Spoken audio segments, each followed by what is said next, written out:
From the Fancy Formula podcast, we are going to discuss the ERS system, the energy recovery system on an F1 car, and to try and understand a little more about how it works. I've been doing some research, and every draft I've made of what I want to say here gets very technical very quickly. And I love it. I really do enjoy it from my time as an aviator, but it all seems a little bit deep for this. So, and I've never worked on the ERS. I just read schematic. I looked at schematics and I read information, right? Just like anybody. So I'm going to sum it up in some very basic things that will help us as fans understand what's going on the track. So basically the ERS is something that is specific to these hybrid technology Formula One engines that the reason of it is to make the car go faster at certain times. So you'll hear them refer to the engines as power units because they're not engines. It's a very complex electrical system with batteries and then the actual motor, and all of that is together, among other things, to form the power unit. So this is part of that, and there are three main components, really two main components, but three main components. There is the MGUs, an MGU-K and an MGU-H. Now, the MGU stands for Motor Generator Unit. And basically what these devices do, without going into any more detail than that, is the MGU-K, K stands for kinetic, and it pulls excess energy from when the car brakes. And the MGU-H stands for heat. The H stands for heat, and it pulls energy from the turbocharged gases as it's leaving the car. And they convert both of those into electrical energy that can be stored in a battery that has a push button on demand that the driver can use. So the numbers that I found online are about 160 horsepower.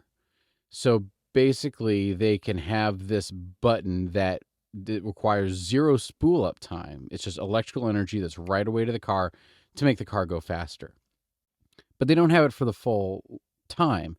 If the battery is fully charged, they have about 33 seconds per lap that they can use this. And it's not like regulatory. It's just they just don't have the energy for it. When they use the energy, they have to put the energy back. So the ERS has three different modes to it.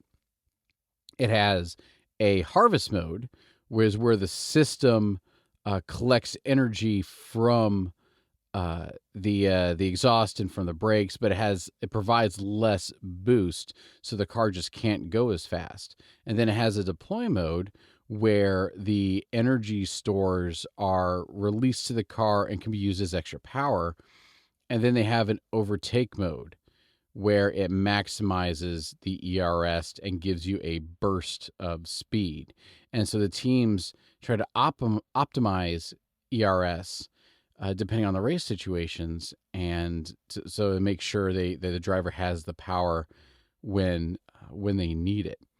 So the ERS mixed with combined with the drag reduction system that we discussed in another episode, it really gives the driver at control several options to either, if they're fine with energy, they can harvest it, they can keep the car at station keeping, or if they need a boost, they can do it. But the important thing for us as watchers, as viewers, is to watch when these critical moments, because if the driver has used up their battery, or their battery isn't charging, and they're about to be passed, or they're trying to pass somebody, they might not be able to go into harvest mode, reduce their power, and charge their cars. I'm not sure. I need to do more research about how much the performance of the car is truly inhibited in harvest mode. From my research, it doesn't seem like it's a reduction in power. It just seems like they don't have that power available. It seems like they can, if they're just doing standard strong racing, they can have it be in harvest mode. But then as soon as they're wanting to push and stick with it, it's a dynamic time, they can go into deploy mode, and the energy store, it just kind of, it doesn't store the new energy. It deploys it. And then if they want to go to overtake, they can get it as a strong boost.